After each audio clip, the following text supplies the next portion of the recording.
Para terminar, sobre Heidegger, vamos fazer algumas observações críticas que mostrarão que Heidegger não é nem tanto assim, nem tão pouco assim.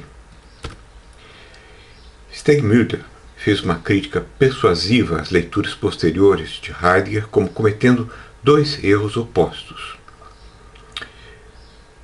Ou, o primeiro deles, ou elas rejeitam radicalmente Heidegger como um irracionalista retórico, isso é o que os filósofos analíticos em geral fazem, ou elas o aceitam radicalmente como algo totalmente novo que demanda a rejeição de todas as iniciativas filosóficas do passado. Essa última atitude geralmente leva a fantasias incontroláveis no interior do heideggerianismo. Ambas, porém, são alternativas falsas e nos desviam de uma consideração crítico-argumentativa e construtiva de seus mais relevantes insights.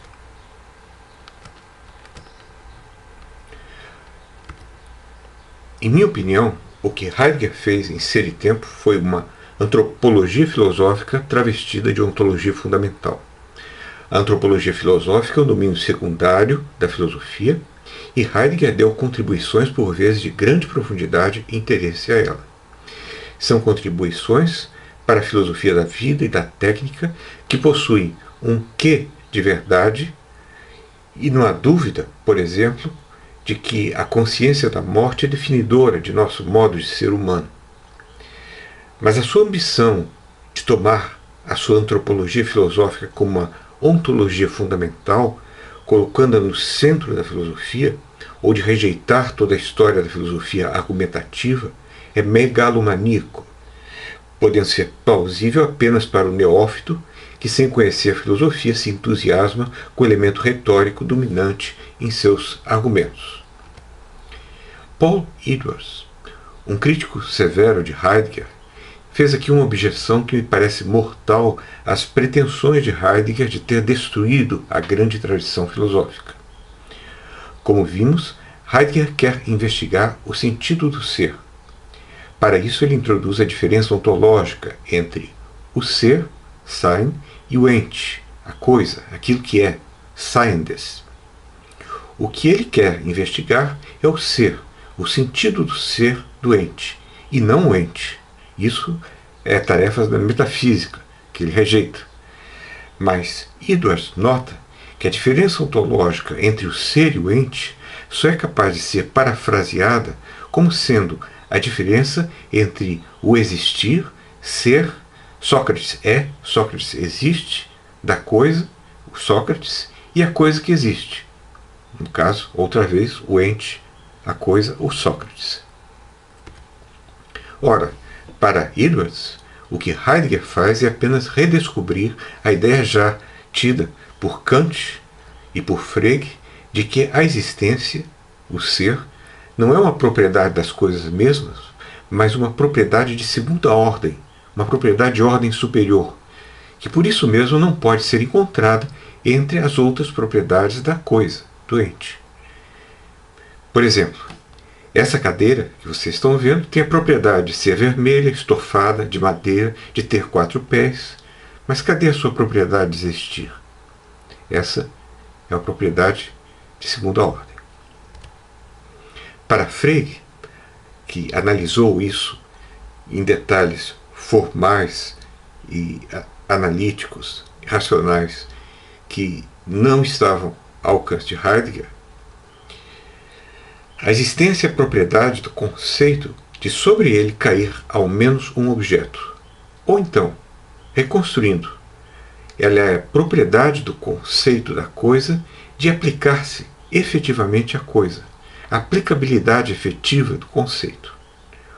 Ou mesmo, invertendo o modo de dizer, a propriedade de ordem superior da coisa de ter a ela mesma o seu conceito efetivamente aplicável, a propriedade do ente de ter o seu conceito a ele aplicável de forma efetiva, quer dizer, no domínio dos objetos reais, físicos. Para Edwards, essa propriedade de segunda ordem, o existir do ente, que Heidegger chama de seu ser, é então, por Heidegger, retoricamente dimensionada de forma bombástica, como se fosse a descoberta de uma coisa absolutamente nova que ele nunca consegue esclarecer, porque não há outro modo de esclarecê-la senão reconhecendo que se trata da mera existência. Aqui o artigo de Edwards e também um meu sobre o assunto. Se Edwards está certo, como me parece, então o projeto heideggeriano de investigar o sentido último do ser é falso.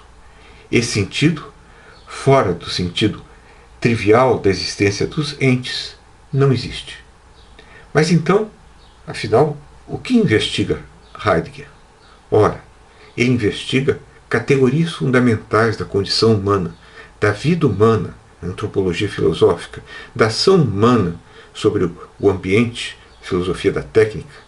A sua originalidade está em fazer isso pelo método da sugestão poética, usando a palavra ser como uma metáfora universal, uma metáfora fluida que ora quer dizer Deus, ora quer dizer potência, ora existência, ora ser aí, variando na dependência do contexto no qual ela é empregada, mas que não possui nenhum sentido fixo que lhe dê consistência própria.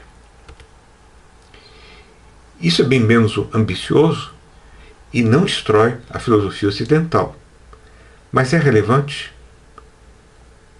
Então, a filosofia de Heidegger não tem valor? Ora, não.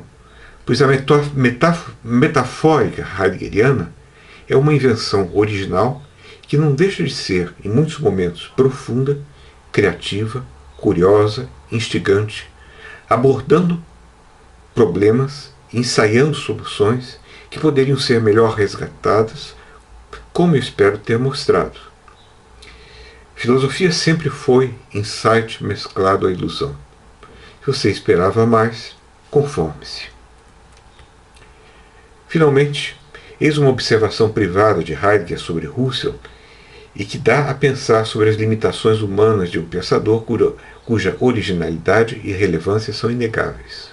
Isso foi publicado em 2014 no Black Book, um livrinho de anotações pessoais de Heidegger, que ele nunca publicaria por vontade própria. Eis o que ele diz sobre Husserl.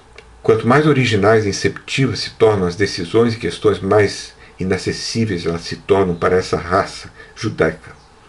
Assim, mesmo que os passos de Husserl rumo à observação fenomenológica e sua rejeição de explicações psicológicas e do reconhecimento de opiniões históricas seja de importância, eles nunca alcançam o domínio das decisões essenciais. Está na Wikipédia.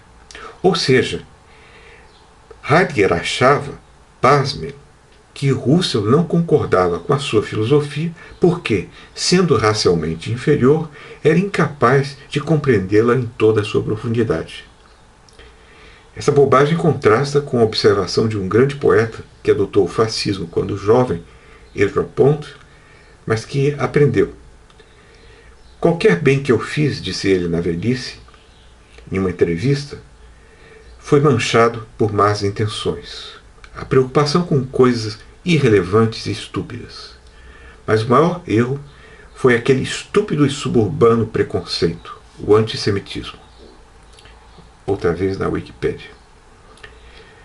O resumo acima foi, em parte, elaborado com o auxílio do capítulo 4 de Wolfgang Stegmüller, uma excelente introdução à filosofia contemporânea. Stegmüller foi um dos 4 melhores filósofos da segunda metade do século XX, um filósofo da ciência, aliás.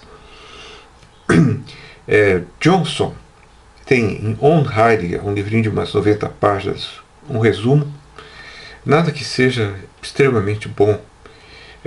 Richardson, Heidegger, é um livro atual e aprofundado, que vale a pena.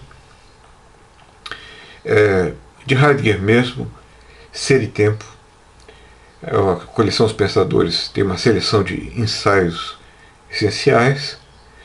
Tem Wegmarken, que é uma coletânea clássica, e a introdução à metafísica foi muito tempo traduzida pela Tempo Brasileiro, e é muita coisa que está sendo agora traduzida.